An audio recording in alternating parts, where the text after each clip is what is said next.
It says we are live. Good morning on my end. Good night on this end. Welcome everybody to another Wednesday night live stream. Today I have Rico from the YouTube channel Rico Rants, all the way from the United States of North Carolina. How are you? Wonderful. Yeah, well, he's lying, everyone, by the way. Yeah. So as I told her, my AC is out, so I did not sleep too well in a pool of my own sweat. It didn't work out too well for me, so I'm a little tired. Otherwise, I'd be perfectly fine. Yeah, well, poor bugger. Like I know the life without an aircon, and I'm never going back. Yeah. Mm-hmm. What is it? Is it fully summer there? It's summer. It's fully summer. In North Carolina, it gets humid as hell. So this is not the place you want to not have an air conditioning unit of some kind in your house. It's just, you're going to basically be in a sauna. Oh, really? Yes. No, that's no joke. Like, I work from home, so. Oh, that's lucky. So I'm just, if I don't have my fan blowing, like, at least one fan blowing on me, I'm basically sitting in a pool of my own sweat while I'm working, and it's just miserable. That's the beautiful visual. Yeah, no, it's a hoot. What about what's the weather there? Oh, we're in winter, but our winter here in Sydney has been pretty lovely. Like, it's like cold, but it's like sunny cold. Oh, lucky. Do you know what I mean? Yeah, it's been all right. I can't complain. I'm not gonna. That is so lucky. Yes, it's subtropical, as someone asked. Yeah. That's good. All right. Yeah, we're right off the water. Oh, that's good. That's good. Well, before we get into everything, we're going to start off my live the way I always do. Sometimes I forget, so I do it at the end, but we're going to do a Bible verse. So I'm going to read from 2 Corinthians chapter 10, verses 3-5. For though we live in the world, we do not wage war as the world does. The weapons we fight with are not the weapons of the world. On the contrary, they have divine power to demolish strongholds. We demolish arguments and every pretension that sets itself up against the knowledge of God, and we take captive every thought to make it obedient to Christ. That's actually surprisingly relevant, I feel. Anyway, okay, so let's start the live stream officially. All right. This is your dance. You lead the way. I will. So anyone, remember to hold your questions towards the end of the live stream. Now, we established the other day when you and I spoke privately, this is the second lefty I've ever had on my channel. The first was a couple of weeks ago when I had an artist. This is the first black leftist that I've had. For those who say that they don't see color, I just felt like I'd establish he's black. I'm Latina. If you're colorblind, yes, I am black. Just in case you're seeing gray and all that jazz. I'm literally black. He's black. Very handsome black man. But okay, so here we are. I'm gonna ask you the first thing that the point of what our live stream was, and that is the fact that you, for whatever reason, and you'll give us the explanation, you think the Black Lives Matter group, cause, whatever, is a good one. I'll let you respond. Go ahead. I've always seen it as I would argue it's a net positive, like overall good. I'm not going to pretend there aren't any problems and that there are people who hold on to that label or moniker or say Black Lives Matter that aren't problematic people themselves. But for now, I'm just going to focus on the good as to why I support it, so to speak. Because one can disagree with the moniker Black Lives Matter, but the point is the problem of the lack of accountability in law enforcement that has existed in this country since law enforcement's inception. The problem that law enforcement can effectively do whatever they want to whomever they want to, and they get away with it, and they have a shit ton of legal barriers that protect them from any kind of accountability from things like qualified immunity, and so on and so on, police unions, so on and so forth. Prosecutors don't want to prosecute them. They don't typically try to hold each other accountable in any way. And as a result, they've been able to terrorize primarily the Black community, but no one's saying that they don't terrorize everybody else too. The whole point is that is a problem that we've been trying, that Black Lives Matter, we've been trying to point out for a very, very long time. Long before Black Lives Matter was a thing. You know what I mean? Everybody's been complaining. Hey, I don't know, but y'all ever heard of the band, Rage Against the Machine? You know what I mean? They've been talking about police brutality back in the 70s, or you're looking at like the 80s? Yeah. You know what I mean? People have been complaining about police brutality for decades. The freedom with which they can brutalize people, plant drugs on people, accuse people of crimes they never committed. You know what I mean? They especially terrorize poor people. So my support for Black Lives Matter is in that as a net positive, they're pointing out that problem that has been prevalent for a very long time, and they made a lot of headway in making people aware of that problem. Like I said, A lot of people might find the moniker Black Lives Matter a bit, what's the word I'm looking for here? I guess controversial or inflammatory. That's the word, inflammatory. But the point remains the same. Okay. All right. Well, can I respond? Yeah, I'm done. Sorry. Oh God. Your mind my mind fried. Like I said, it's a little fried, so my understanding, the cues are gone at the moment. So you have to stop me when you want to talk. No, you're okay. All right. No, everyone, by the way, it's like 5 or 6-ish. It's about 6:37 a.m. there. So he's the poor guy, and he has hardly slept, so he's not doing too well. So we're gonna have to, keep me on my toes. Slap him silly. Yeah, exactly. All right. So I'm gonna run a couple of quick fire questions by you, and I'm gonna see if we agree on them. Yeah. Hit me. Okay. Yes, it is bad that there is white supremacy, correct? Correct. Yes, it is bad that there is Black supremacy, correct? There are some definitely Black nationalists. You hesitated. Ooh. Yeah, because I'm thinking they're there, but we have a name for them. We actually call them hoteps. I don't know if you ever heard of a hotep. HOTEP? I don't know that. Okay, yeah, no, I've seen it written. I don't really know what it is about. It is straight up they're Black nationalists. They are typically pretty anti-Semitic, misogynistic, and just they're the we hate white people types. You know what I mean? Like they are. Yeah. They're insufferable, and most of us do not fucking like them. Just to be clear on that, we have a name for them. They're called hoteps. Look them up. Okay, so a hotep is someone who is also on the left, like you, who are on the left, but they are worse because why? Does them being Black make them a leftist? No. Sorry, that's why I'm asking. Oh yeah, no, they're not on. They're not on the left. What's a hotep? Okay. A hotep is basically the Black version of an alt-right. Oh, okay. So hang on. I'm just gonna put it up on the screen for a second. No, I'm here. Tell me this. Is that it? Is that it? Hotep. That's correct. Okay. Look, trust me, we know. And a common meme is they'll be wearing like those kind of them African fucking I don't know the kind of those little funny little African hats. Like their whole thing is they hate interracial relationships. Oh, this guy knows what they are. Yeah, okay. The hoteps are Yeah. Okay. Yeah, trust me, hoteps are. Haven't seen No Lives in a while.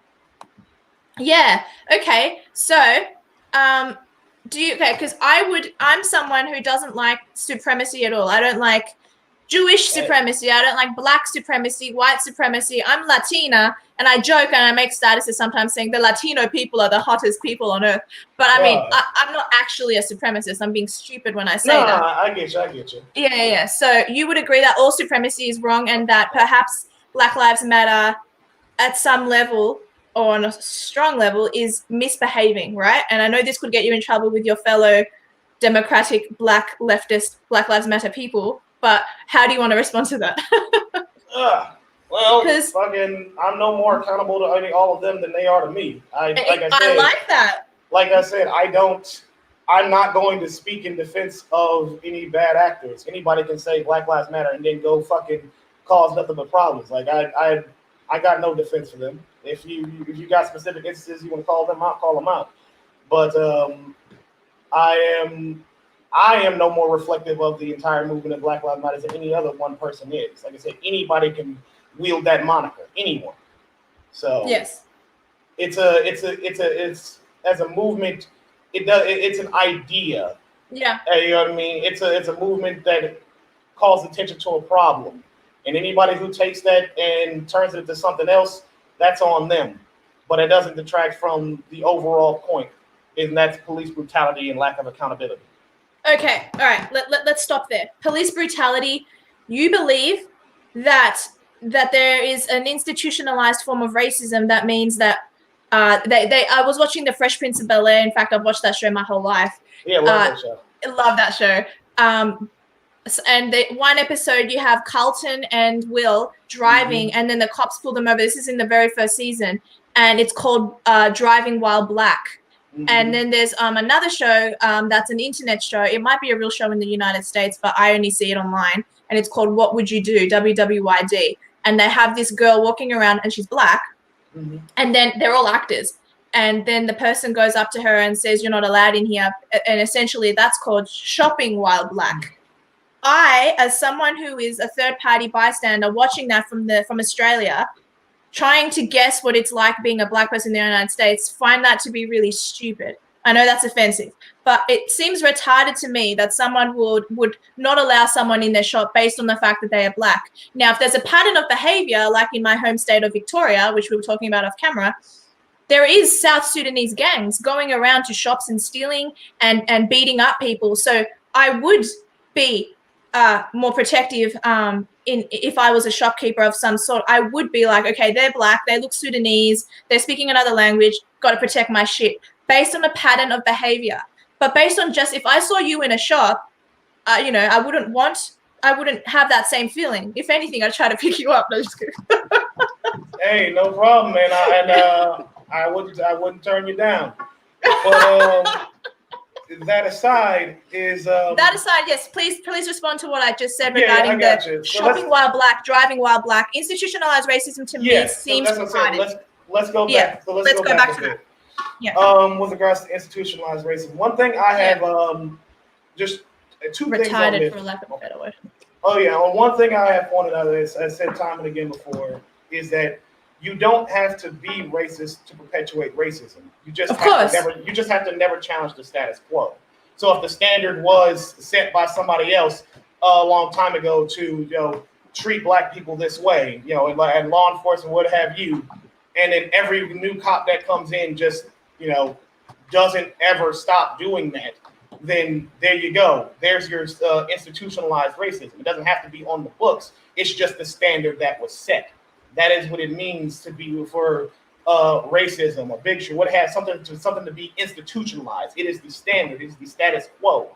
You don't have to be racist yourself to perpetuate that. You just have to never challenge it. On the second thing on that is that with regards to policing, I've said this before, that a lot of the issues with law enforcement has long since transcended race. So though in the case of America, law enforcement was primarily conceived as a means of protecting white people from black people, policing black people. Yeah. Essentially, that has long since gone past just that, and that yes, though black people get disproportionately policed, white people are being policed, policed too, and just as brutally. You know what I mean? Again, because the standard of brutality and lack of accountability, that type of behavior transcends race. You know what I mean?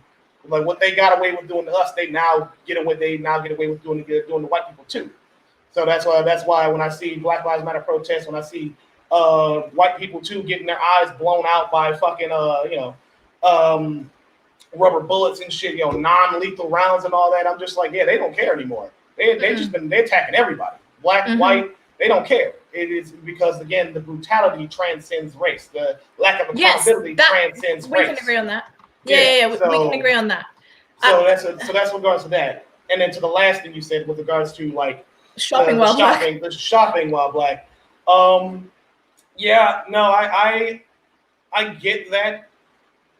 Personally, do you get that though? Do you get that? Is that do you really? Because no offense, you look at life with a leftist lens at some capacity. I should give you credit and say that you've actually been pretty great so far, and we agree on a lot already. But do you really get that, or is that just the victim mentality of I'm a black man, so I have to be careful? And have you been raised? No, okay. No, because I don't walk around going I'm Latina and I'm a minority in Australia. Like that's not there. At least in North Carolina's case, everybody around here is gun owners. So that's cool. if somebody fucking even the left here in North Carolina, I mean, we're not California leftists, you know what I mean? Everybody here are gun owners. True. You know what I mean? So anybody, if say there was some people trying to rob a store around here, they get shot. Like we're not gonna treat every person for the skin as as a potential threat. But if you show yourself to be a threat, you're getting shot. You know what I mean? We're not playing that game. So again, that standard is different depending on where you are. If that's a fair call. If people's only means of protecting their businesses are law enforcement, then they are absolutely most likely going to turn to more prejudiced behavior of being like, oh shit, those people are coming here. Let me get the cops over here, because that's their only means of protecting themselves. Whereas here in North Carolina, we don't need to jump to the cops. We're able to protect ourselves. Somebody want to cause some problems, but blam. Yeah, blam. You know what I mean? Alaka blam. Problem solved. Okay, so back to you. You've in your opinion, people have been funny about you in a shop. It is what it is. Like unless it. What do they do? What do they do? They clutch onto their handbag, or does the shop owner tell you, "Oh, please leave. You're black"? Is that a cat? No, I have 3 cats and. Can I see? Let me see one. My cat died this year. My other one did too. This is my baby girl. Hi, baby. This is my baby girl. See, that makes me sad because I miss my one. Yeah, I know. Mine died too. And another one that I had since he was a kitten, so I feel you. It sucks. That shit ain't easy. But it ain't. It's funny. I had a breakup that year. The cat hurt more. No. He stepped on the. No, he's alright. All right. Oh, but as you were saying, it's fucking the worst anyone's ever done to me is kind of like just stare at me, like maybe they're staring at you because they think you're like, oh, he's fit. Yeah, I'm a. It might not be being black. Yeah, I'm a big buff black dude with tattoos, so people, it happens from time to time where a person will just kind of stare at me. Sorry, I don't mean to laugh at you. No, you're good. I'm like, and for me, I'm just like, hey, how you doing? What's up? What can I do for you? You like what you see? You know what I mean? I don't make a big deal out of it unless they make a big deal out of it. All right, let's move on to something else that I had in my head, and that was what was it? It was about this is what I had in my head, but I was going to ask it anyway. George Floyd. Okay, so the cop puts his knee on George Floyd's throat and he chokes him until he can't breathe anymore. As far as I'm concerned, that is murder. However, what I don't like is that a lot of Black Lives Matter and the left, let's say the radical left, because you seem like you're unbelievably so the reasonable left. But anyway, so this is awkward. Why is this awkward? Well, I'm going to ask him the question despite if he gets offended or not. I told him that already off camera. I've said before, I wouldn't be in this game if I could handle some tough questions. So by all means, have at it. Well, my question is, why do you think black people and the radical left are so treating this man like he's a saint? This man was not a good man. He did not deserve to die in the manner in which he did, and I will always say that. But why is he being praised like some sort of a saint, like he's some sort of a martyr? This dude was not any of those things. He was a criminal. What are your thoughts on that? There are two things on build that. off that. Yeah, no problem. Two things on that. On the one, from my perspective, no one's sanctifying him in that they were pretending like he didn't. Oh, I remember my other question. Yeah, no one's pretending like he done nothing wrong. It's just that the issue of a cop kneeling on his neck for 9 minutes straight until he died is kind of a significantly more prescient issue because, again, cops, and even namely that cop in particular, had a long history of violence against people that he'd never once been held accountable for. You know what I mean? That's kind of a more systemic, more prescient issue than the individual issue of George Floyd, quality of character. You know what I mean? Well, with all due respect, if you don't see that some of the left, no, I'm not saying I don't see it. You said he hasn't been sanctified. He kind of has. And I was saying anybody's doing that. And it is just my thing on like idol worship. Like we kind of just, I don't know. I'm just not. It's a false prophet. He's a false prophet. Yeah, I'm not big on doing that for anybody, no matter who they are, no matter how good of a person they are. I just like no one's a saint. No human being's a saint. So by like, so long as no one's what's the word I'm looking for here? No, I forgot. It's just I would say it's pretending that he wasn't, hadn't done anything wrong to some degree.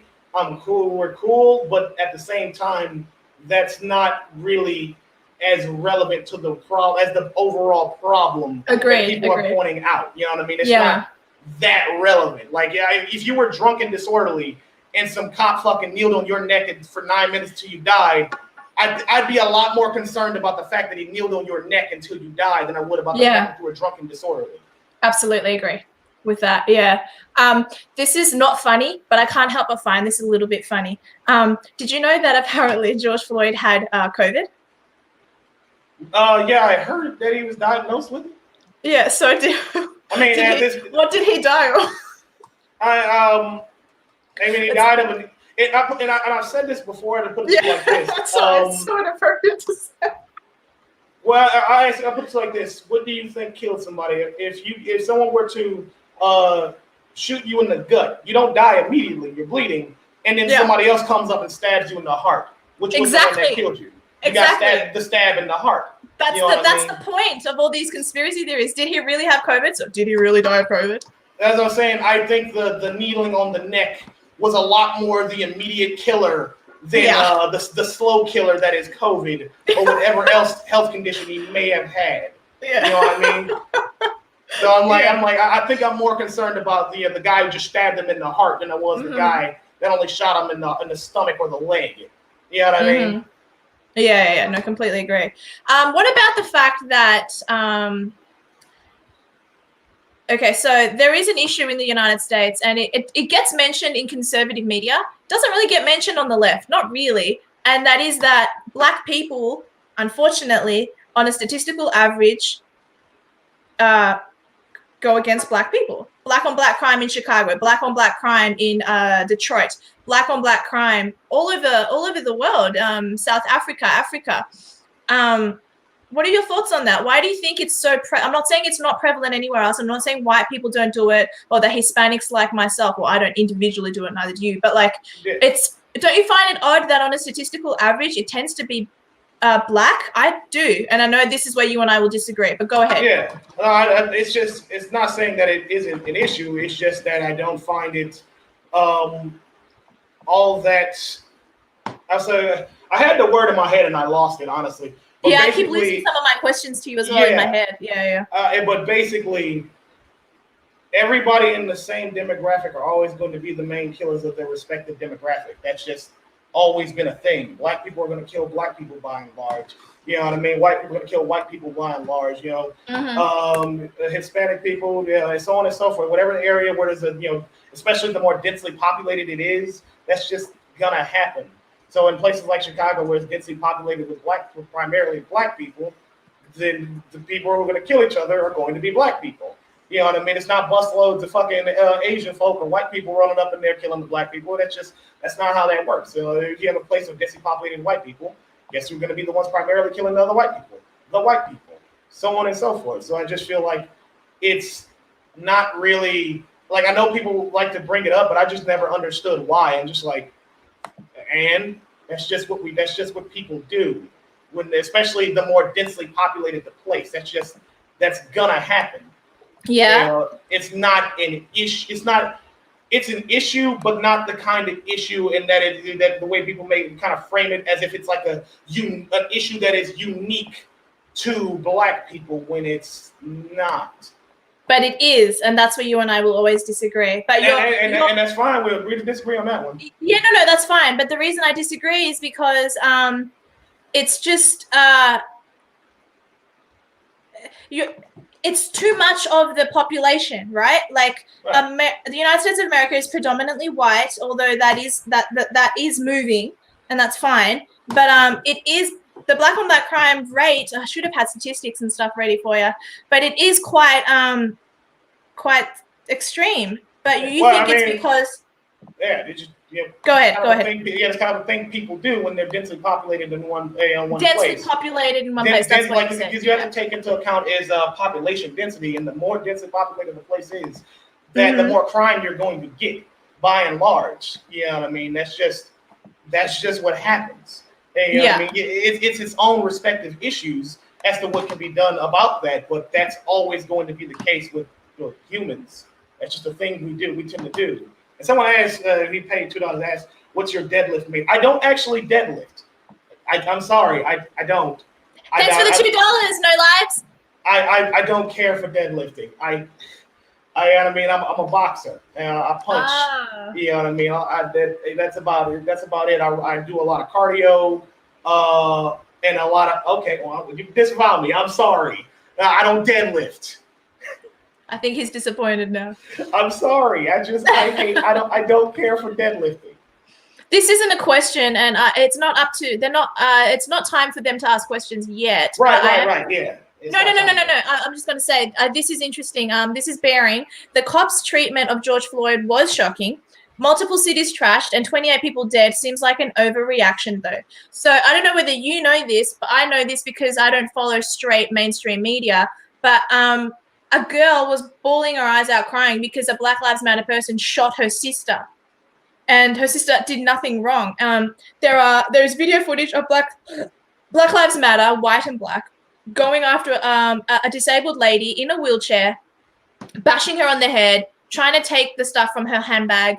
There's more footage of them going after. I actually know about that one, the lady in the wheelchair. She was actually stabbing people too. I remember that one specifically. Yeah, she wasn't actually. She got in the wheelchair. She drove up and started, like, she got in front of the entrance, and she was just at that store or whatever. She was stabbing folks. Okay. I remember that one. Okay, I did not know that. It's good to have that knowledge on hand. But I do not think, and what Bearing has stated, it is like the way they have random bricks there. Basically, my question is off of what Bearing has stated. My question is, do you think it is okay for black people to hurt other people? Like, how is their reaction in any way, shape, or form? Yeah, here comes the cherry picking. How am I cherry picking by defending other people's lives, dumbass? Sorry. Me cherry picking or you cherry picking? No, sorry, I was talking about a commenter. No, a commenter wrote that. Yeah, I saw that. I was just like, is it me? He's a lefty. He's a lefty, so he doesn't like me. That's fine. Oh, okay. I was like, no. But to your question, yeah, go ahead. Is basically like, as I've said before, anybody can wield the moniker Black Lives Matter. I can say Black Lives Matter as I go burn down a church. You know what I mean? Exactly. Anybody can do that. So that's the thing with kind of spontaneous, organic movements or whatever, is that when you can't control people, you can't control people. And with regards to, people burning down their cities and whatnot, or doing all of what they're doing, there's another thing called the anatomy of a riot. It's like the George Floyd riot. The anatomy of a riot. Essentially, yeah, George Floyd was the straw that broke the camel's back, but there were countless things that built up to that. That the discontentment, the resentment, the frustration built up in the communities within these respective towns, and that was pretty much just the thing that pushed people over the edge, and people start to riot. And people riot essentially when they feel the state has failed them. The state isn't there for them. The state doesn't, isn't listening to them. So people start to riot. I'm not saying it's okay. I'm just saying that's you're saying that that's the result. That's the anatomy of a riot. Is this shit doesn't just come out of nowhere and people just start burning stuff down and stealing this, stabbing that, causing problems. That doesn't just happen out of nowhere. This shit was building up, and that was just the that was it. That was the catalyst. Do I agree with it? Yes and no. You know what I mean? It's just a matter of, I know the state doesn't typically fucking listen. Okay, but you don't agree that it's okay for a black person. So obviously you're black, right. I'm not. But should they be hurting white people who have nothing to do with the scenario? Yeah, no, of course. I am very against like indiscriminate fighting. You know what I mean? Like you're just indiscriminately going after whomever the fuck. It does more harm than good.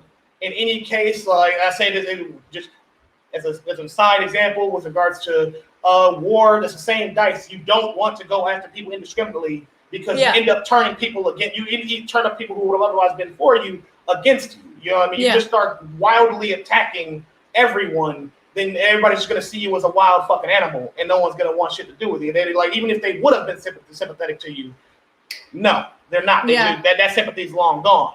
You know what I mean? So no, it's like indiscriminately attacking innocent people. No, that's a fuck no. Absolutely not. No, exactly. I agree with that. I mean? But let me ask. Let me ask related to South Africa. So in South Africa, obviously, you had it was in 1994 or 1996. I always forget, where black people were finally allowed to have a vote. And then since that time, the black government has been so bad that the economy has plunged. And now white people who own farms are being kicked off their land. Their children are being cut up and boiled alive. And it tends to be black people who are doing it because they are angry at how they were treated in the past. Now, this is an issue that I have with white nationalist morons. And it's an issue that I'll have with black people too, because I like to remain politically thought consistent.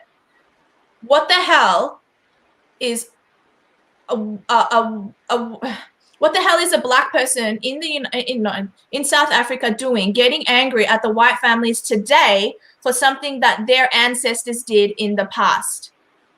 So why boil a child alive and cut the intestines out of a father?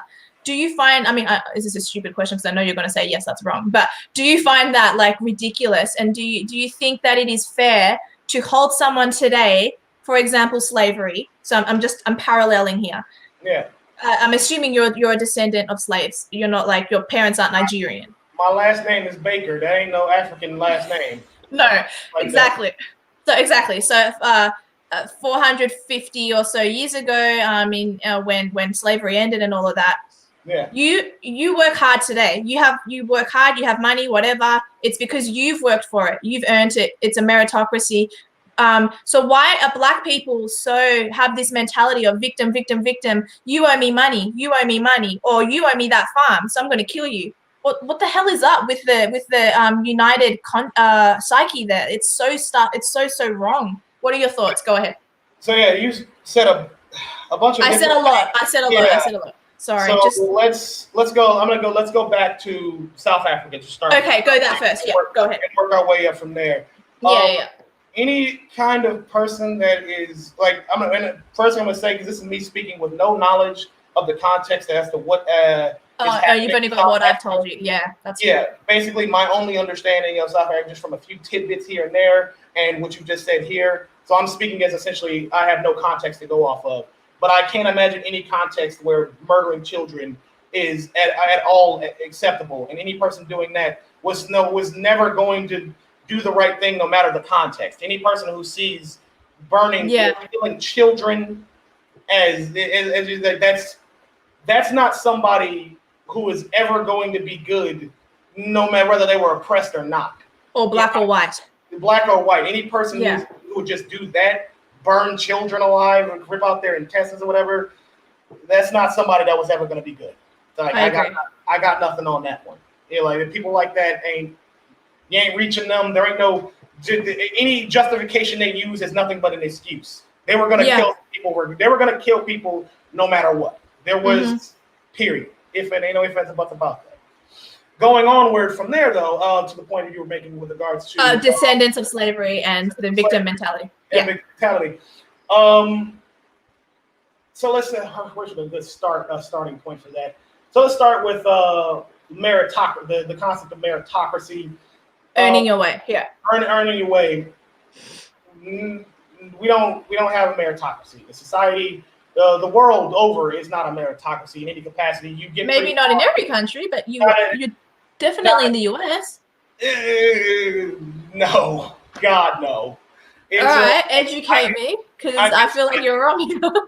I can tell you that it comes down to things like generational wealth. Just like generational poverty is a thing, there's generational wealth.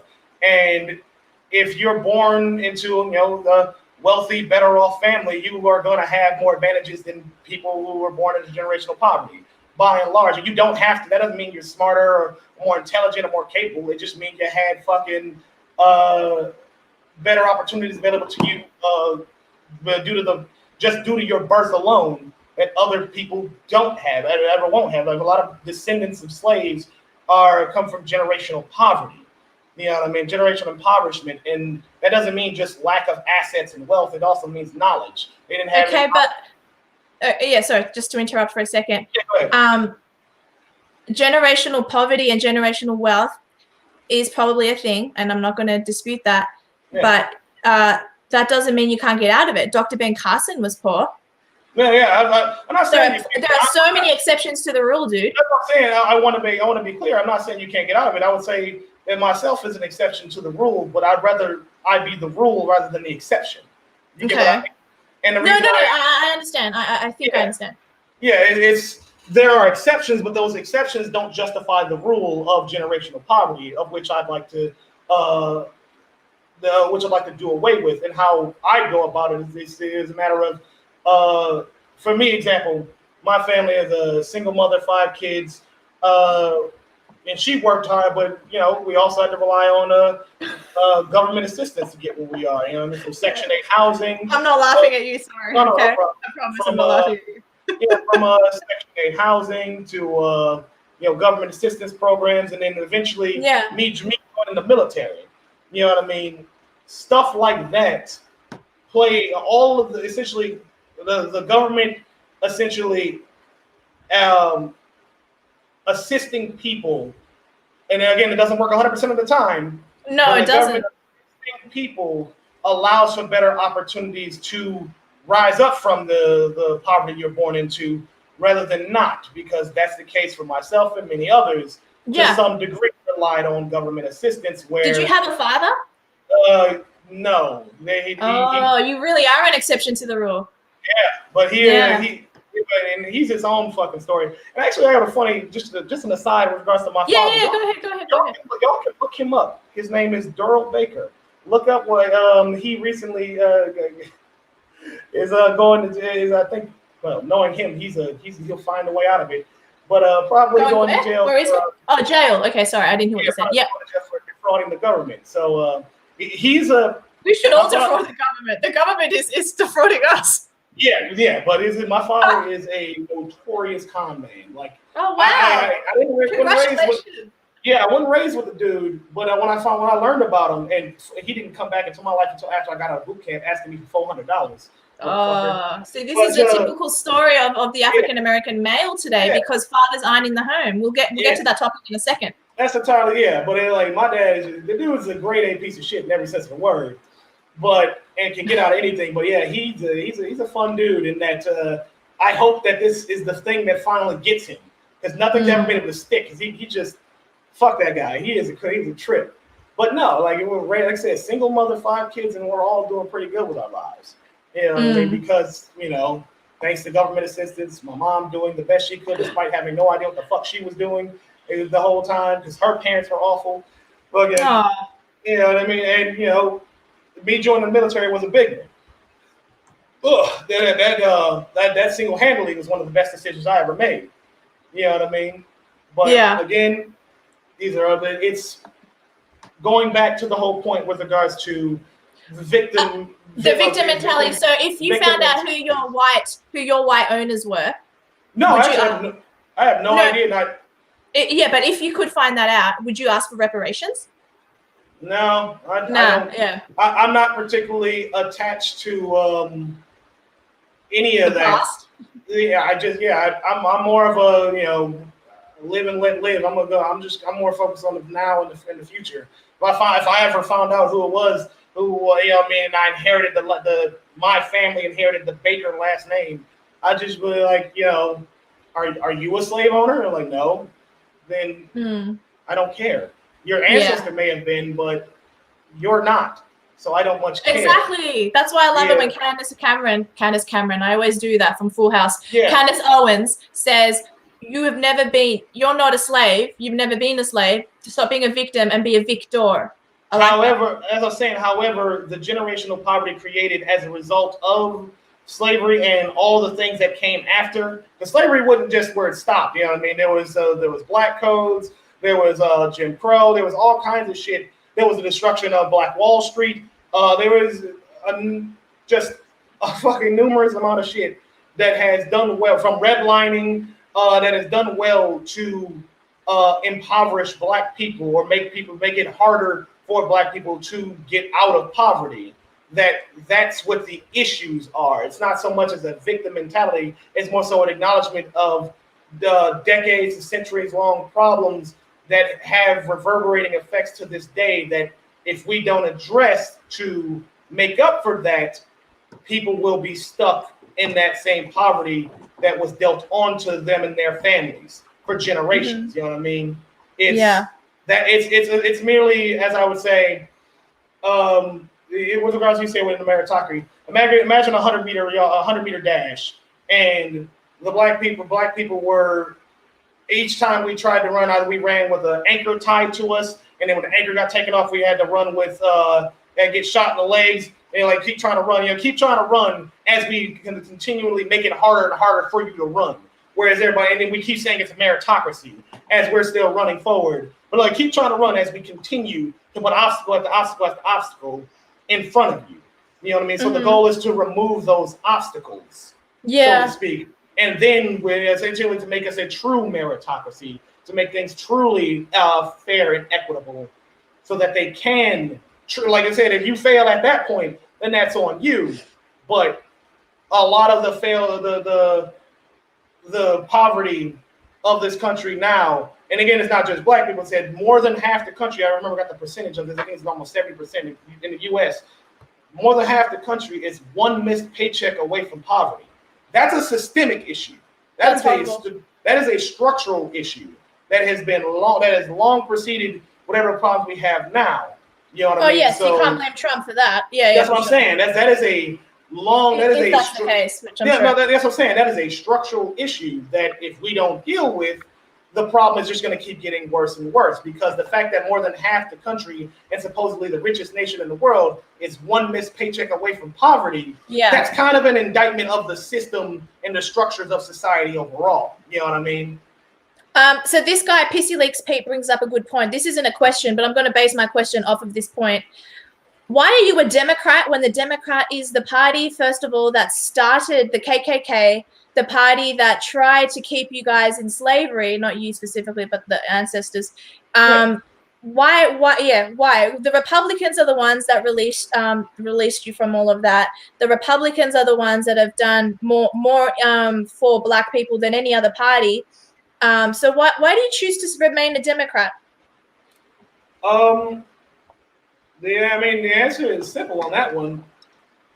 Go ahead. What is it? I mean, whether y'all choose to believe it or not, I guess my point being is that, like, the parties aren't the same anymore. Neither party is at all reflective. It's all changed. Yeah, neither. The measure of left and right keeps changing. Sorry, I don't keep that's what I'm saying. Like, most, like, I promise you, there ain't no black people that don't know about the Democratic Party's past. No one like that's not a I promise you that like that's not a hidden fucking thing. Okay. It's taught in our history books. We know who we know what's about, but the parties aren't the same. Like they did a good example of that. Just structurally is you've got one party whose politicians are like 99% white, and the other that is incredibly mixed and diverse. The one was the party that was formerly the party of the KKK, and the other was the party that stood against them. Something had to have changed. You know what I mean? One party defends the Confederacy, the other doesn't.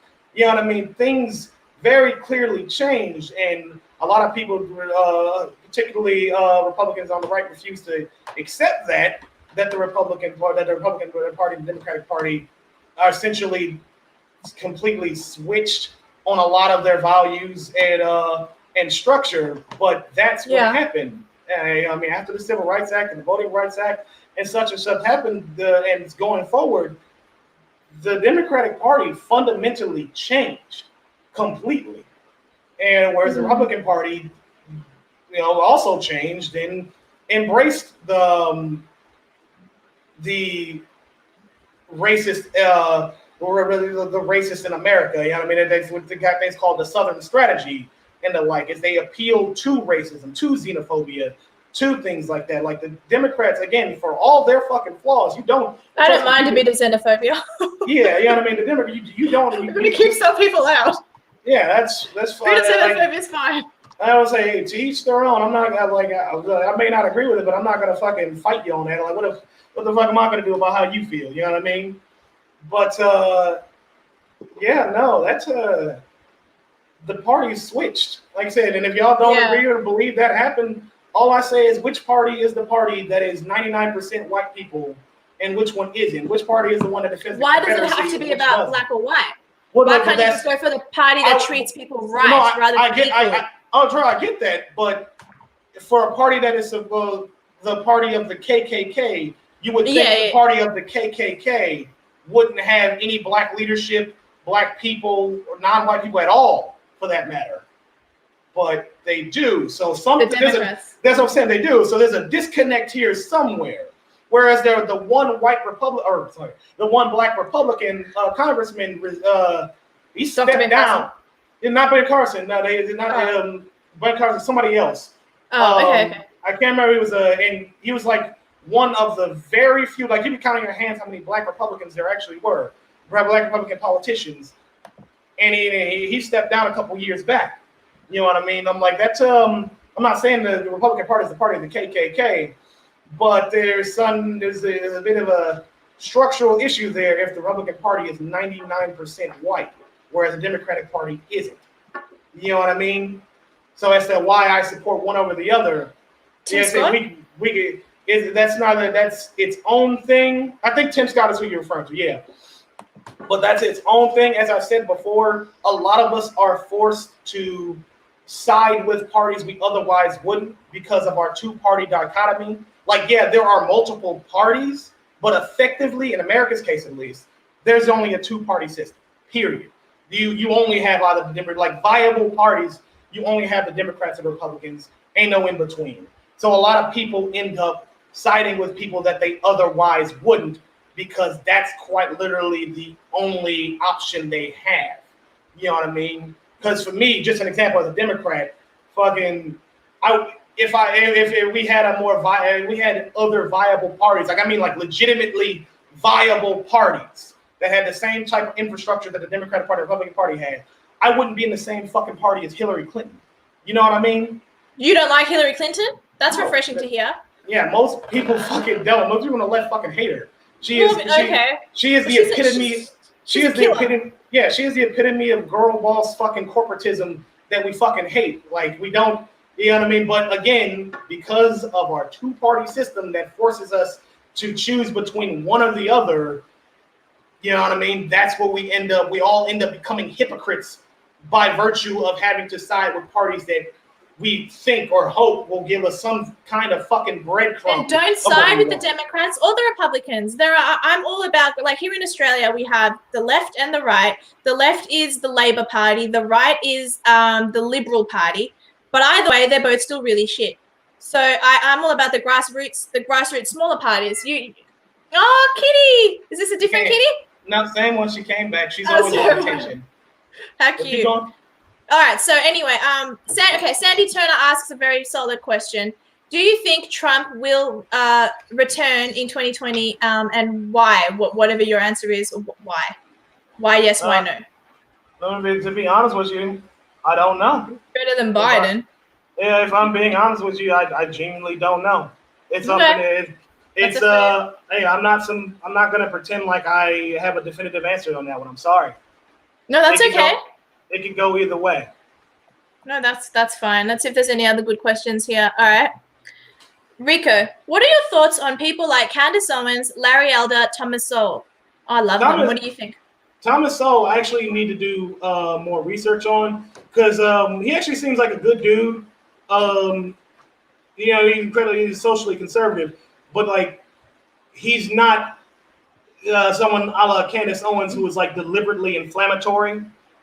Saying incredibly fucking noxious things, and couching it in the brand of conservatism. Whereas Thomas Sowell seems like he genuinely gives a shit about Black people in the Black community, similar to that of Martin Luther King. Because Martin Luther King was also fucking like socially conservative, and it was like against rock music and things like that he thought was making, and materialism and the things like that he thought was making the Black community worse. So when I think of Thomas Sowell, I think of Martin Luther King in that similarity with regards to, like, they genuinely care. Whereas with Candace Owens, she just feels like a fucking straight up, she's just a shock. I've heard that before. You know what I mean? She doesn't. When I listen to her, I just feel like she just says the most inflammatory shit. But because that's what she gets paid to say. It's lucrative to say it. And Larry Elder, I actually don't know much about him. Weirdly enough, I vaguely know of him, but I just never. Okay. I like him, but yeah, I understand. You know what I mean? So I'm going to learn more about him later. This is an offensive question, but I'm not going to lie. It made me laugh a little bit. I'm going to put it up on the screen, okay? Sure, go for it. Will you accept reparations in the form of a one-way ticket to Ghana? Sure, but as long as I can get a ticket back. You know what I mean? Because I've always wanted to visit some countries in Africa. So yeah, why not? Good answer. You know what I mean? So I'd love to see some. You're such a dickhead, no lies.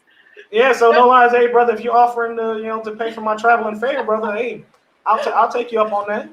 Yeah, he's a I know him a little bit. I don't know him. I've never met him, but he is a racist Australian. Don't matter none to me. No, I know. I can tell. You're good. You're good with my audience. Well done. All right, Lindell. Do you think, regardless of who wins in the 2020 election, the tension and division in the USA will continue? I hope not. Yeah, that's a good question, Lindell. Yeah, no, it's how do I put this with regards to that? There's always going to be tension and division. There's always going to be dividing lines. It's just a matter of what are those specific dividing lines, and then how we rectify them. You know what I mean? I am of the belief that a lot of the divisions that we have is due to misunderstandings and misconceptions we have of one another, because we work from a false dichotomy of each other's views. Like I said, we work from essentially Democrat, Republican, red versus blue, liberal versus conservative, yada, yada, yada. You guys do.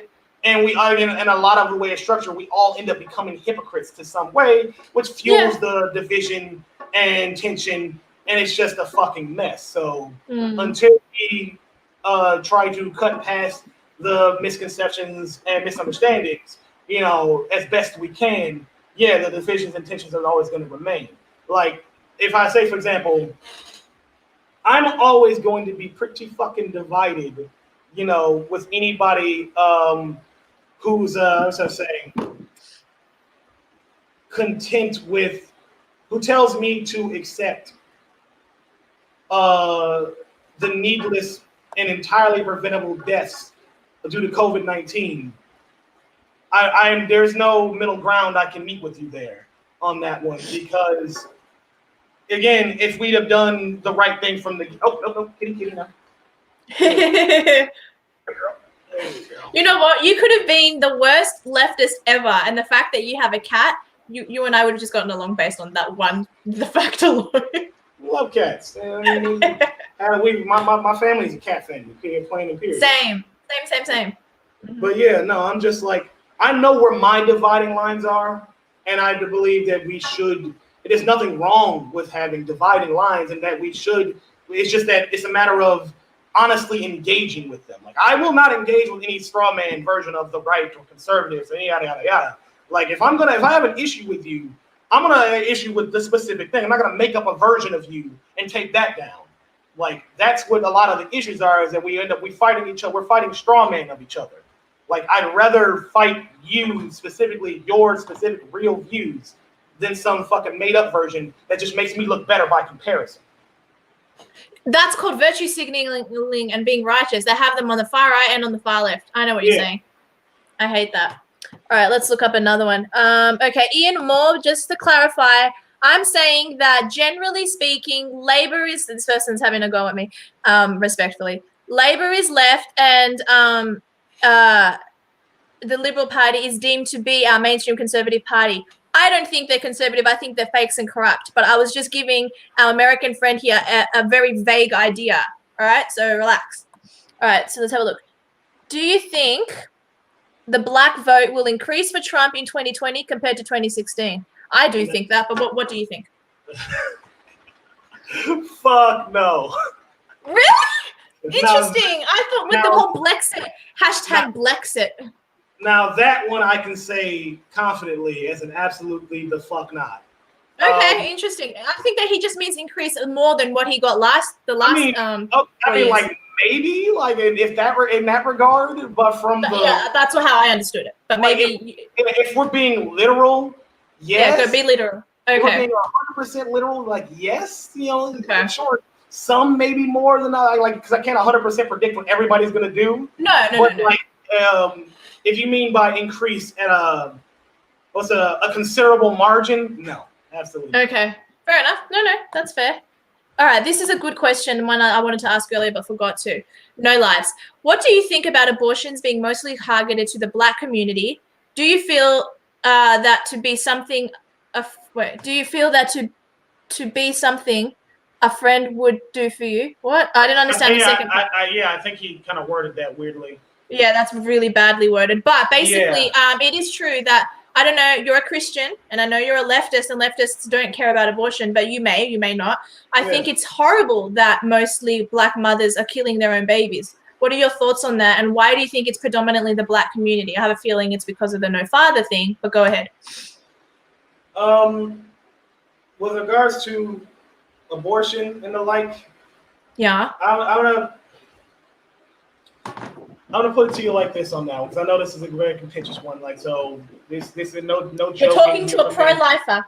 You know what I mean? So yeah, I can't convince you to not see it as murder any more than you can convince me to see it as murder. So you're a Christian. You know what I'm saying? But with regards to our views on that, it's just how we interpret it, just entirely different. You know, I just feel like that's a dead end conversation to even have.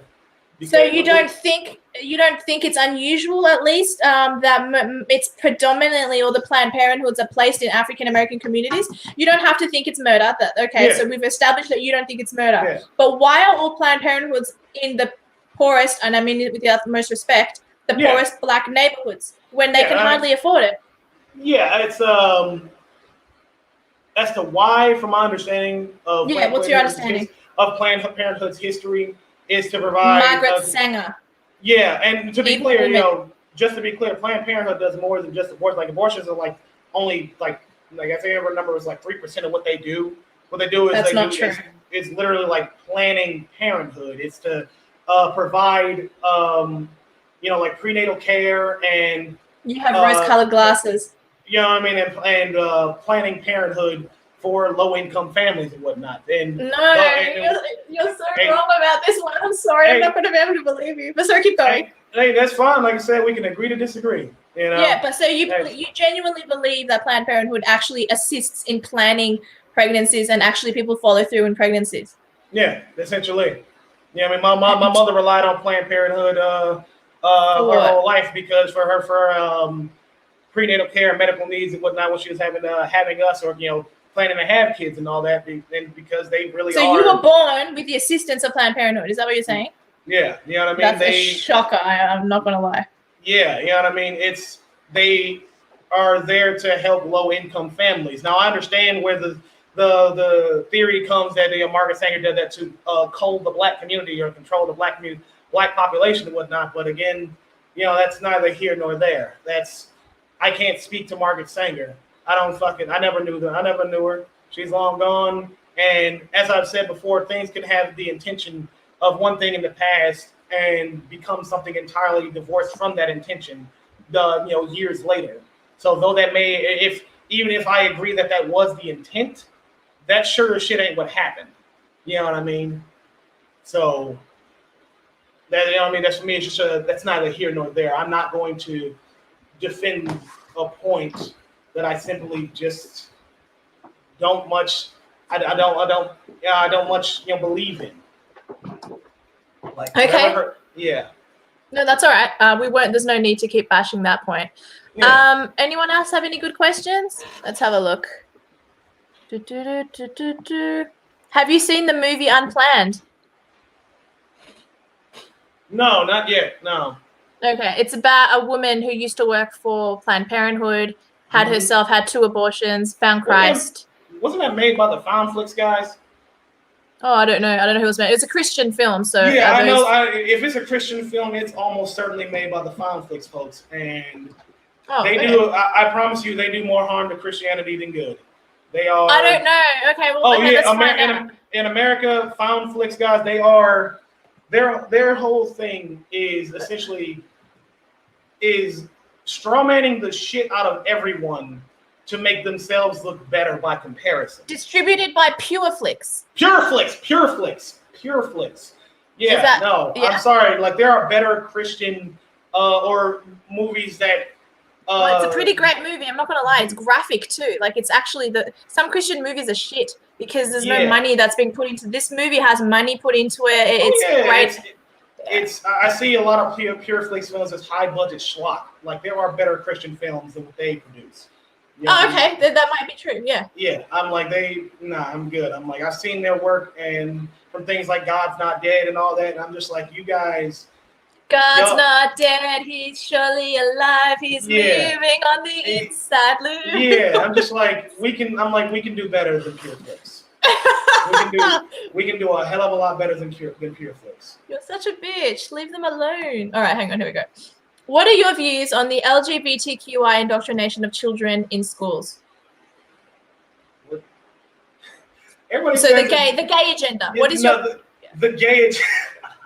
I love that. No, I legit love that word, the gay agenda. I love it. Is genuinely hilarious to me. It is. I don't know. It's like comically sinister. The gay agenda. It is sinister. There's a gay agenda. Not every gay is on board, but there's definitely a gay agenda, bro. Just teaching people that gay people exist is. I mean, that's not what they're doing. If that's the gay, and like, no one's forcing anyone to be gay. It's just teaching that gay people exist. So they're planting the seed to question their own sexuality, which in turn creates less and less human beings in the future. I wouldn't say that. Straight people create gay people. That's how the game goes. Like, that's true too. You know what I mean? Like, that's never going to be an issue. They don't create them. They don't create them, but they come from. You get what I'm saying? That's why I'm like you can have people question their sexuality, sure, but straight people are going to keep fucking. That's not changing. No time soon. Fair enough. Sorry. No, you're all right. Okay, so there's a question that I'm not going to put up on the screen, but it is something I wanted to ask you by Dread Latch about the N-word, N-I-G-G. Do you have? I'm not going to ask his question, but do you agree that other people aren't allowed to use it? Because a word is a word, right? Like, I don't like. Yeah, go answer. Oh yeah, okay, yeah. This is a fun topic. So, with regards to nigga, like with the GA, I don't care personally. Motherfucker Jones. Yeah, I mean, especially if it's in a song. Like I've never, I don't think I made a video yet on that bit, but I basically just like, if you put it in your song, you don't have any right to be upset with anybody for reciting your lyrics. You know what I mean? So, but in regards to using it, I'm like, to each their own. You know what I mean? Especially, it's just weird to hear people who didn't grow up in the hood using it because it stands out like a sore thumb. Like somebody trying to do somebody like an American trying to do a British accent or some shit. You know what I mean? It stands out. You're trying to use, or coming to Australia, trying to use Australian terms and accent and whatnot. And it's just like, they're like, what? I put a spit on the barbie. You know what I mean? It's just people are like, what the fuck? Like, yeah, you can use it, but like but an American doing an Australian accent sounds like a British Cockney. Yeah, that's what it comes down to. It's just like, yeah, you can use it. You're allowed to. No one's gonna stop you, but we're gonna cringe real hard when we hear you try to mimic our the way we speak. You know, our words and whatnot. When you're clearly not from me, like, oh, you're a tourist. You're clearly a tourist. You're a fucking shitty American tourist. Jesus. So you don't care hearing a white person say it. Nah, it's just I'm gonna be just like, I can tell who was raised. You'll cringe at them, and that's it. I was born and raised with white people in the hood too. So even white person, like when I can tell the difference between a white person from the hood and a white person from the suburbs saying it. It stands out like a sore fucking. It stands out like a sore thumb, just like an American coming to Australia trying to use an Australian accent. It stands out like a sore thumb. That's funny. Well, the reason that I try not to use it, and it doesn't, but I believe that there's a different way you say something, right? So if there's contempt behind the word, if someone says "F-U-D-R," you spick, or you Christian, or should I say that out loud on YouTube? I don't know. Anyway, whatever. Yeah. When you say that, you're saying it with anger. But if you go, "Oh my God, I love you! You're such an awesome spick." Yeah, there's a big difference. There's a big difference between ignorance and malice. You know what I mean? Somebody versus someone saying it because they heard it and they're just repeating it, versus somebody is saying what you say with the venom behind it. You can tell the difference between someone saying who's just ignorant and someone who holds genuine contempt for you. Yeah. And people like you. But see, other leftists, Democrat, blacks, I don't know, don't think that. You say it, and you're a racist for saying it. I'm speaking for all of them. I'm generalizing on purpose. But I know that's not the case because I have you. I wouldn't. Yeah. But if I'm to generalize, there's so many, even TV shows about people. Oh, she said the N-word. Yeah, She didn't say it out of hate. She said it out of love. And I have been very critical of people for that. I've said you guys really need to. You really need to be able to differentiate between somebody who's just ignorant, whom you can educate and change for the better, versus someone who genuinely holds contempt for you. You know what I mean? You want to turn it into a learning moment, not a fucking attack on the person's character. You know what I mean? Yeah, exactly. Yeah. So that's my take on it. I said, I know what the problem you're referring to, and trust me, I've been very critical of it, and I hope to be able to reach more people to get them to stop immediately jumping down people's throats on that and be able to treat it as a learning moment. But I can't expect everybody to have that kind of patience and understanding. I can't. You know what I mean? No, you can't. Steve Ali, Rico, do you think rap music culture, gang culture, is a huge detriment to Black communities throughout America? It's not good. I think the glamorization of materialism and violence and aggression is not good, period, for anybody. I said Martin Luther King was just as critical, of that. You know what I mean? A lot of the Black community is pretty socially conservative, so seeing that is not good. It's not that type of veneration for that behavior is not good. I would actually recommend some of y'all watch the cartoon The Boondocks. Trust me, it is a loving deconstruction of the Black community, and that it's made by Black people, of course, and that it's very it's a very socio-political comedy cartoon. But trust me, cool. I would especially recommend the Martin Luther King episode. If nothing else, you don't even have to watch the full show. Just watch the Martin Luther King episode. Okay. Trust me, Black people has been for the longest time, a lot of Black people at the very least, have been critical of that culture of materialism and veneration of violence and aggression in the Black community. Trust me, I'm not like, and I like rap, but trust me, it's not as uniformly celebrated by Black people as you may think. Okay, that's good to know. I didn't expect that. This is irrelevant to the both of us, but I wanted to just respond very quickly. Shove a cork in it. If a human being is unable to is that weak that they don't have the ability to self-restrain from sex, then I don't know. Just shove a cork in it. It's not that hard to not have sex. Anyway, that's my answer. So do you want to respond to that or not? Yeah, where's that question? What's the question? It's on the screen. How can we solve overpopulation without abortion? My answer is shove a cork in it. my answer is overpopulation isn't an issue. It's the allocation of our resources and manpower. That's a good answer. We don't have to. That's what I'm saying. We don't have to rely on abortion or even trying to control populations. And just a little side note, if you want to do the research on this, every fucking country that's tried that, namely China, has fucked their countries over for generations to come as a result. You know what I mean? Trying to control their population through abortion and, just controlling the amount of births that people can have. Just because, like, China, as an example, has 30 million more men than women now. You know what I mean? Yeah. That's a big fucking problem. So when the solution was always just allocating resources more efficiently and equitably, so that people wouldn't have to rely on means like that just to survive or have that forced on them by the government.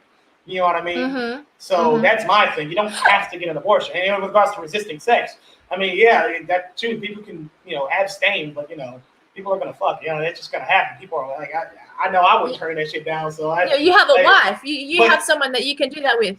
Before her, no, absolutely the fuck not. What's your body count? 10. Liar, really? That's not that bad for a man of today. What? It's fucking. I didn't get active I'm until I was. Actually, a little bit impressed by that. I didn't get active until I was 20. You know what I mean? I didn't get active until. Oh yeah, my whole life almost. Absolutely. After that though, but then met my wife, and here we are. So we're good. That's great. But she has birth control. She has birth control in, so that way we're able to go at it as much as we like, and no one gets pregnant until we're ready to have kids. Like we're planning on having. We want kids.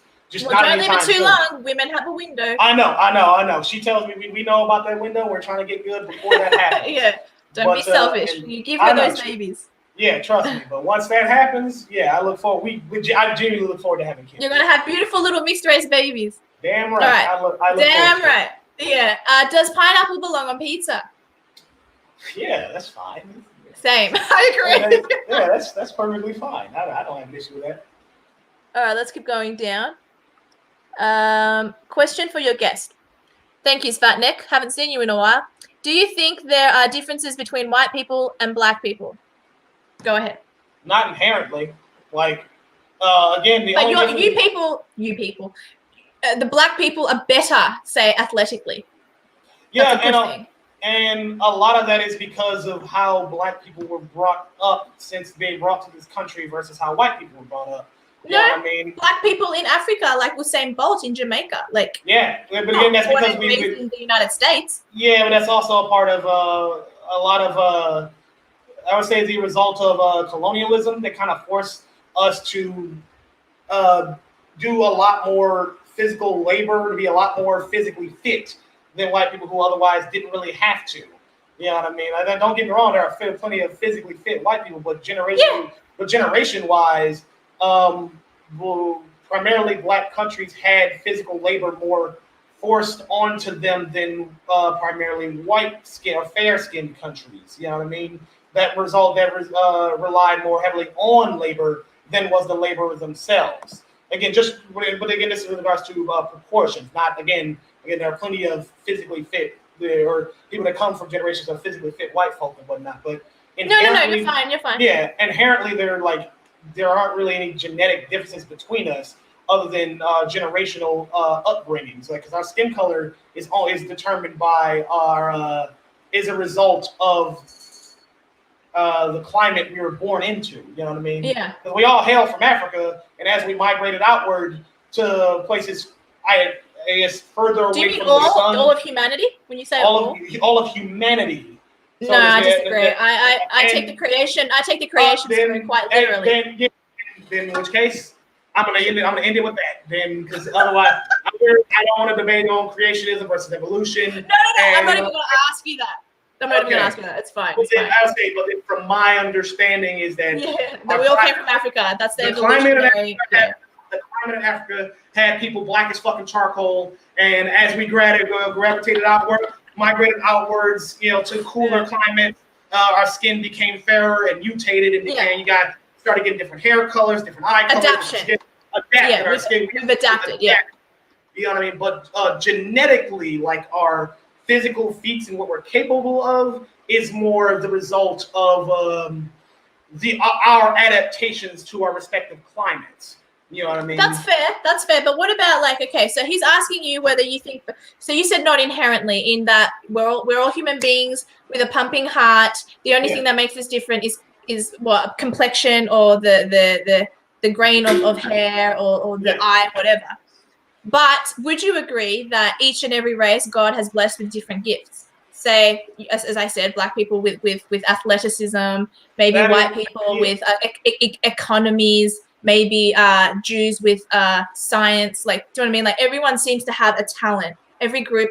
It's not about me being racially stereotyping. No. It's just, you know what I'm saying. No, I get what you're saying, and for me, that's neither here nor there. I don't subscribe to that word.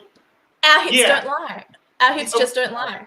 I mean, I'm not complaining on that one. But that's the truth. That's the fucking truth. But that aside, I can't. I got nothing for you on that one. That's neither here nor there, because that comes from the foundation of your belief in creationism, where mine is more situational, circumstantial, and all that, and evolution and the like. And we just be talking in circles at that point, So it's just I'm sorry, I don't have a sufficient answer for you there. That's all right. All right, Lyndall, again, you have a lot of questions. What are your views on MLK? Do you think Black Americans are frustrated / disillusioned that MLK and his generation's hopes for America aren't being fulfilled and they're taking to the streets? Yeah, and I will build off that. I'll build off that and also say that it seems like a lot of people, Black people, want segregation back. Black dorm rooms, Black education days with white people out of there. So sorry, go ahead, answer this question. I would, broadly speaking, yes, because MLK, he wasn't just out there fighting for equity with regards to the right to vote and shit. The dude was also like, the history books seem to have been too happy to scrub this part of him, but the dude was like very, very openly anti-capitalist. You know what I mean? He wanted, he said inequality in healthcare was the greatest injustice in this country. You know what I mean? I didn't know that. Yeah, no, the dude was like, I believe you. Yeah, the dude was just straight on wanting things like single payer healthcare, single universal healthcare, education, fucking investment in in the commonwealth and the public good. And that hasn't been met. Other than the right to vote, not even entirely on that one.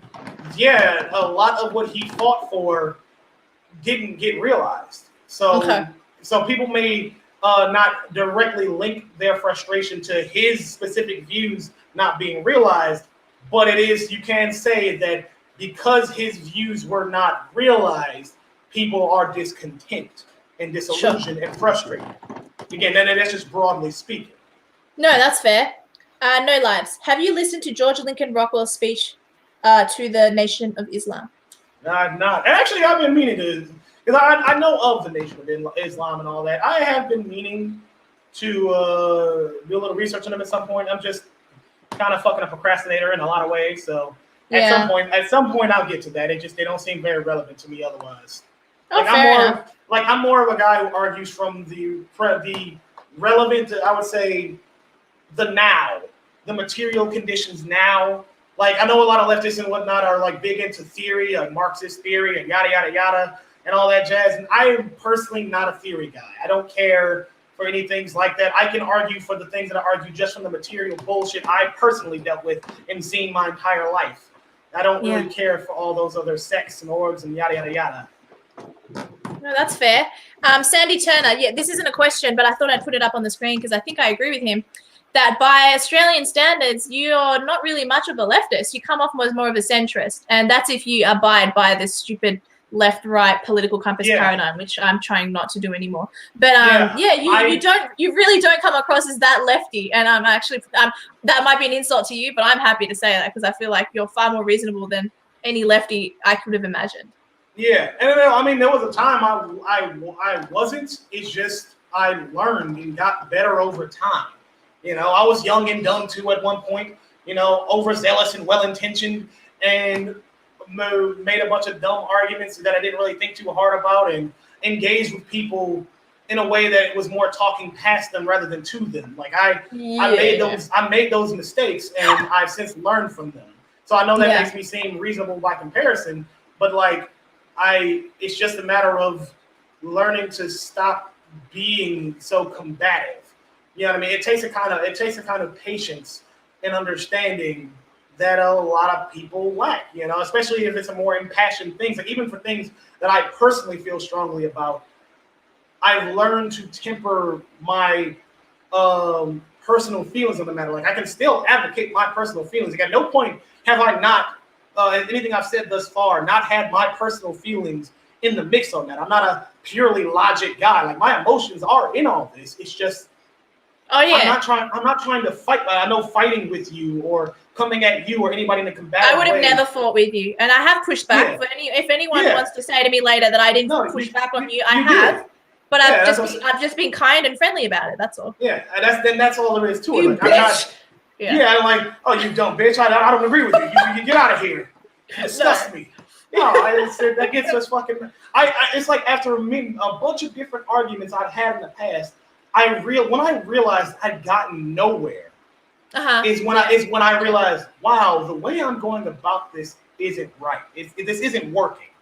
Like we're arguing at each other, and at no point did anything change. Nothing changed. We were just basically fighting, and it just ended with essentially no one's views having changed or gotten better. So I was just like, okay, time to reevaluate and well done. Go about an epiphany to reach. Yeah, time to work on how I advocate for what I believe in. And if you still don't agree with it, I mean that is what it is. Yeah, it is. I can't find any shit I can do about that. So, I don't know what does that mean? What does that question mean? Okay, it's a different type of 9mm pistol. I prefer Berettas because they actually have manual safeties, whereas Glocks don't. The safety is essentially you pulling the trigger. You know what I mean? Okay. And I'm sorry, that's too dangerous for my book. I'm all about Berettas. Okay, good to know. Yeah, I didn't know what it meant, but I thought it was okay to put up. It didn't look offensive, so. Yeah. So Spatnik, so colonialism was just people returning to their place of origin? No. Where did you get that from? Are you asking that question because you guys are arguing that in the comment section, or because of something that he it's probably not to us. All right. That's what I'm saying. That didn't feel directed to me. No, it doesn't, does it? Yeah. There's biological differences on it. Oh, that's not. This isn't a question, but he might be right. There's biological differences on a genetic, DNA, and molecular level. Well, probably. That's why we each have different talents.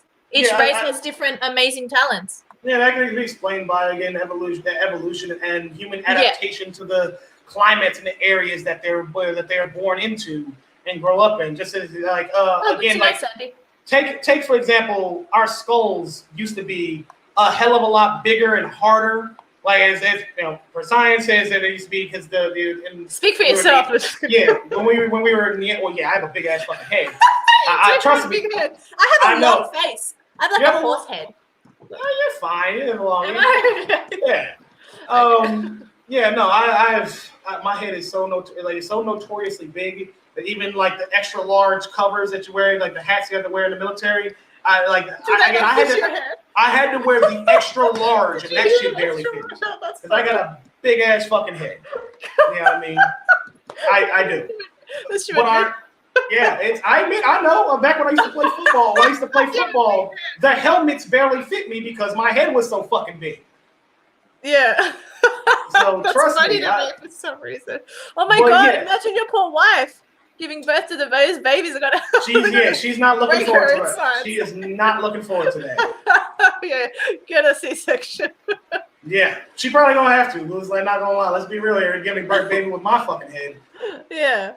All right, I think that's the end of. Oh, okay. This isn't a question, but thanks, dear. I'm worried about people wanting to go back to a new type of I'm worried about that too. I agree with Linda. I do. I get it. You want to hang around your own community, but the USA as a bowl of salad is what we want. Yeah, that ideally. depends on who you speak. Yeah, it depends entirely on who you're talking with. There are people who are just like exclude. Like I said, they are. I would say non-white people aren't monolithic. Just people aren't monolithic. All right, because as you know, you got the Colombians and then the Puerto Ricans, and it's like you got the you know what I mean. You got the Dominicans and Puerto Ricans, and you know what I mean. It's just everybody kind of. Yeah, I know everybody typically gravitate towards their own respective in-group that they were born and raised in, but ideally, our societal structure should not so much as force, but at the very least advocate an integration between one another, because people become used to each other through exposure, through being around each other. Like there were little studies on that, like how they were done that show that at first people are apprehensive to like an outside group coming in, but after regular continued exposure to them, people become okay, we're cool, they're good, we got no problem with them. It just takes exposure therapy essentially to build people up to that, and of course for the person being exposed to those groups to not be a fucking asshole. Of course, but this is the ethno-nationalist argument. This what you're saying right now is like you feel more comfortable around your own people. That is, I think, somewhat true. But there's a degree of truth to that. Yes, and it doesn't mean you have to be an a-hole about it, which many nationalists are. But like, if Sudan is allowed to be Sudanese and Japan's allowed to be Japanese, and why can't they're not though. Those are places that have multiple ethnicities. They just, to us on the outside, they all look. Yes, they all look Japanese. No. They have a tiny. I was about to agree with you on. They have a tiny proportion of Japanese and Chinese, but it's still technically Asian. It's still ethno-nationalist. Not necessarily. There's still more. There's more than just that. I was stationed in Okinawa, and the Okinawan people fucking loved it. By the way, Okinawan people do not call them Japanese. They are not. They are Asian. Yeah, I mean, they may be Asian broadly speaking, but they are not monolithic. In their own brains, you're saying that in their own brains that they consider the Okinawans a different group to the Japanese. Yeah. They're like, because I mean, for us on the outside, we just see Okinawa as a part of Japan, so we just say they're all Japanese. But no, you fucking go there and you call them Okinawan Japanese, the motherfuckers gonna be very upset with you. They're like, no, we're not Japanese. We're not mainlander Japanese people. Even on the mainland, there are different ethnic groups. You know what I mean? It's just, they're not all the same. Same with China. They have like 50 different. No, I'm not saying they're the same. I'm saying that they're still technically at some level ethno-nationalist. Do you have any Okinawan children? No, I do not. But that was a good time. I did love Okinawa while I was there. Okay, good to know. You slut. All right, let's go. Hey, I'm not ashamed of that. Just joking. Did anyone miss the Muslim sermon at the Lim? Oh, I don't know. Oh, I have no. He has no. Lucky day. He has no reference for that. So basically, here in Sydney, was it 4 or 5 years ago? There was a Muslim man, which is still debated to this day whether he was Muslim or not, who went and shot a bunch of people at a cafe. So I think he's saying that because ethno-nationalism, it works better when everyone is of your own kind, and then you wouldn't have terrorism. I think that's his point. And I would say to Lucky Day that on some level, yes, you could be right, but remember that before there was the amount of immigration and multiculturalism. Oh, my light just went out. That there is today. White on white wars were happening between Sweden and France, and just thought I'd throw that. I want to go off of that because this is me being a little lefty saying this point, and I'm not either of those things. Yeah, I have had people like come to my videos and comments who talk about white unified, like white Europeans, and I'm just like, people from Europe don't even call themselves Europeans. That has never been a thing. There's never been a unified European identity. Except for the EU, but even then, they still respect and call each other by the distinctive. Spain. I'm half Spanish. The Spain call themselves. You're so Español. You're so. Yes. Pride and. The British do not call themselves Irish. The Scottish do not call themselves fucking British. You know what I mean? There's no unified European identity. The white people, so to speak, before white identity became a thing, they were fucking fighting and killing each other. Well, plenty. You know what I mean? Fucking, you should look up how the British, during the British Empire, how they referred to the Irish people. They were referring to the Irish people no different than how white Americans referred to black people. You know what I mean? Call them animals, barbarians. Trying to destroy their language and history and so on and so forth. You know what I mean? And with regards to Orthodox or Southpaw, Orthodox. That's regards to boxing styles. Yeah, I have no idea what these questions are. I have a feeling that this guy and you are friends or something. Orthodox. Yeah. All right, let's have a look here. No lives for the guest. Have you ever watched Star Trek? If so, who was your favorite captain? Man, all right, I watched the movies, like the modern, like the Chris Pine? Yeah, the Chris Pine movies ones, and they were good. I really liked them. But it's like you're talking about the show, like the old one or the reboot. I have not watched either the old one or the reboot. I haven't. I'm sorry. I've been meaning to because Star Trek is actually pretty good. So at some point I will. I have not watched Star Wars though, because when I tried, I was bored to fucking tears. I'm sorry. Fair enough. That's all right. You're allowed to be bored. Yeah, I'm sorry. Sandy Turner, I don't see color. I see people and bad people. I agree with that, but I do see color, but only in the context of that we're all made in the image of God and beautiful in our own way. But I respect what you're saying, Sandy. Yeah, for me, it's just I do see color, but in the context of the situation where that is relevant. You know what I mean? Yes. Like broadly speaking, I don't give a shit. But with regards to specific context where it matters, I do. You know what I mean? Yes. Okay, we're going to go to the last two questions, and then I think we're done. We've had a great interview. I definitely woke you up. No, you did. Thank you. I'm awake now. I just I wish I would have got a decent sleep. I really do. You should have had a cold shower before you came on my show. I did. Okay. I didn't do that. I didn't think to do that. But aren't you silly? Hopefully my AC gets fixed today. I fucking pray it does, and it stays fixed this time. Yeah, for sure. I can't go another weekend sweating on. Otherwise, just sweat. Buy a lot of fans. Buy like 4 and have them around your bed. We do, and I'm about to buy more just in case the fucking AC goes out again. Yeah, you may need to.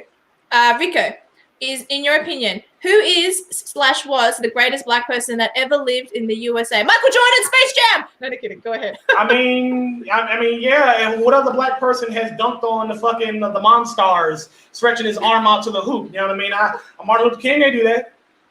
No. Fred Hampton ain't do that. No, answer his question seriously. I made it. Oh man, hey, I'm sorry, I got no answer on that one. What about Harriet Tubman? Maybe. I don't much measure people by the greatest black person or the greatest white person I don't much care to measure people like that. What about it's just like these were great people. They were definitely great people. But if you say who's the greatest person, I mean, Jesus Christ. But other than that, like I'm sorry, I don't have an answer for that one. Like I know who my top like black people are. Would be like Fred Hampton, fucking Harriet Tubman, Martin Luther King, the greats. But other than that, that's all I got. What is your favorite Jean-Claude Van Damme movie? Such a stupid question. Oh, me or you? No, to you. I've never watched I have never watched any Jean-Claude Van Damme movies. I admit to that. I'm sorry. Fair enough. I'm so sorry. Great guest, dear. Very easy to listen to this guy. Good. Please subscribe to his channel. His YouTube channel is in the description box below. I think he's pretty interesting. I actually saw him off a lefty channel of a girl that I was once connected to. Still have no issues with her today. Just things, people lose touch, whatever. I found him off there, and actually, do you know what I reckon would be really cool? What's that? Rico, if I could have you back on my channel on another show in the future with my friend from Australia, who is an Australian black person. By Australian, I mean he was born here. His parents are from Ghana. Yeah. And my friend Jimothy, who is a British black person. And then I can have my own little orgy. No, just kidding. My own little black person panel on Black Lives Matter and black issues and headlines. I reckon that'd be really cool to have an American, a Brit, and an Australian all discussing black issues. Just a thought. I reckon it'd be really fun. Hey, no, I enjoyed sitting here talking to you, so you can invite me on anytime. I enjoy your company, and you know what I mean. Thank you. Yeah, definitely. You're talking to a traitorous. You're talking to a traitorous gender traitor. You know, I'm evil. Like, a lot of people think I'm the worst thing in the world. I even made the Liberal Party of this country scared of me. I have dealt with so much worse. By the way. Have you? Okay. I've dealt with so much worse, and I mean, maybe you could be crazy as shit and just ain't showing it during this interview. You know what I mean? I don't know, but I could be, and I might be. No. You know what I mean? I don't know if you got like a cooler of people's kidneys in that hotel of yours, and you're just actually running from the law because you're actually Hannibal Lecter. I don't know, but it is what it is, you know. And to the people who thanks, Valerie, may look into my channel and whatnot. Yeah, subscribe to him. Subscribe to him. I want to give y'all a forewarning. I'm willing to engage with anybody. To be perfectly clear on that. You seem to be. That's not a leftist trait. I know you think you're a leftist, but you're not, bro. That's my thing. However, two things. One, don't come at me on some bullshit. All right. I've had people like if you have a substantial specific issue with something I've said, let's go for that. We can gladly talk about that. But if you're coming at me with just some, I know who I can sift through bullshit for internet bullshit these days pretty easily. So if you're just coming at me, dropping a bunch of nonsense at me, I'm just gonna ignore you. Just to be clear. Mm-hmm. But if you don't like drama, no, I'm not here to fucking fight people. If you have a specific, substantial issue you want me to talk about, or you want to touched on a lot today, hash out with me, I will gladly hash it out with you. But don't come at me with no bullshit. And two, I mean, like I said, if at no point if I don't change anyone's minds, if you see my videos and I don't change anyone's minds or nothing, that's fine and dandy. Like if you don't, I would say if you have a disagreement, air it. But if you have a disagreement, you don't have to. You can just not like my stuff and move on with your life. I'm just one. Did you know that if you get a thumbs up on YouTube or you get a thumbs down on YouTube, it reads the same? Yeah, I figured. Yeah. I think it's hilarious when I get all these. Yeah, you ever get thumbs down? And I just think in my head, you idiot, you're just contributing to my channel.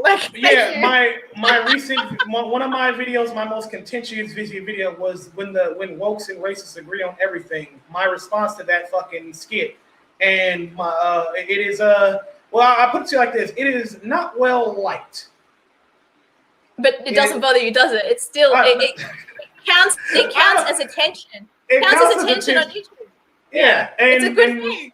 And really, I don't care. That was my take. And if you don't agree with it, that is what it is. I said my piece and I made a follow-up to clarify on things, but overall, life goes on. It is what it is. Yeah. Oh, look at this is my racist friend. This black guy gets to come to the Klan meeting as a guest. Because you're so open. That's actually really funny. That's really funny. That's funny, no lies. Thanks for that comment. Thanks for being respectful to him too, for the most part. Hey, I appreciate the offer. It would do I get an honorary? Respectfully decline. Yeah, but if I did come, would I get an honorary Klan robe? Is that how that works? Yeah. I'm good. I'm sorry, but I will respectfully decline on cases like that. I am not at all interested in entertaining people that far out there, you know what I mean? No, for sure. You know what I mean? If you were, I would say, I talk to those people, but I don't I want to try and influence them for the better, but I don't agree with them. That's what I'm saying. I have engaged but I talk to them, I do. Yeah, I have engaged with people sympathetic to ethno-nationalism, the type of deals and all that. Yeah. But I am not going to an actual legit Klan rally to talk. No, would I. That's not happening, and I'm sorry, I'm good. Yeah. Well, I think we're pretty much done. Oh, why does he have a picture of a white woman? Who cares? He has a picture of a white woman in the background because he wants to. Why does it matter? Actually, it's a 2-part picture. Let me show you. All right. Oh, let me change the. Do you see it? Yeah, it's a man and a woman in a 1930s like smooth criminal Michael Jackson type of vibe. Yeah, I got the, yeah. That's cool as. I like it.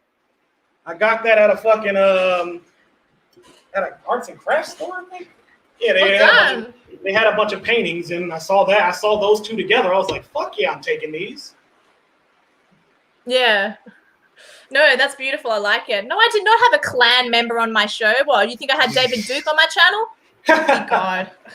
I'm good, and even then, I would possibly interview him. I might. Like, I probably won't. But, like, I would interview anyone. If I did, that's another thing. Yeah, and you did good. You're really good at pushback. And Thank you. You know, if I had one criticism, I would say is to write out your questions next time, so that way you can. So you don't, because if you're going off the top of your place. Yeah, you'll keep losing your place at your things. I know you had things you wanted to talk about, but I'm sure you've forgotten.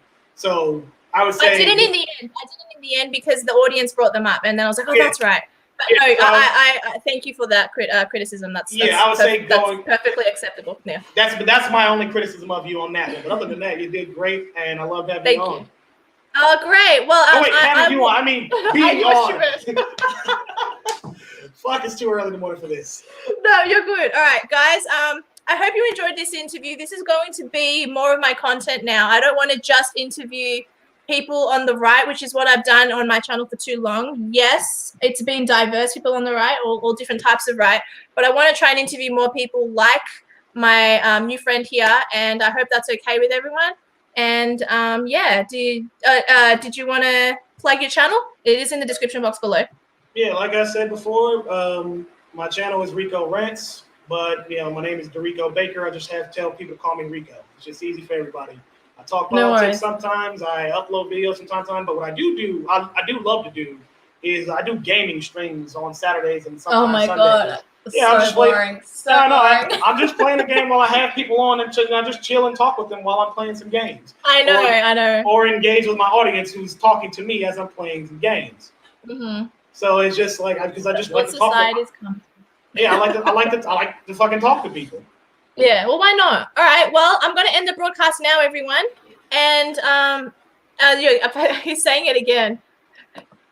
You're a centrist in Australian politics. By your standards, that's what I am. By our standards, you probably are, yeah. Someone did ask last question, like, do I like Jesse Lee Peterson?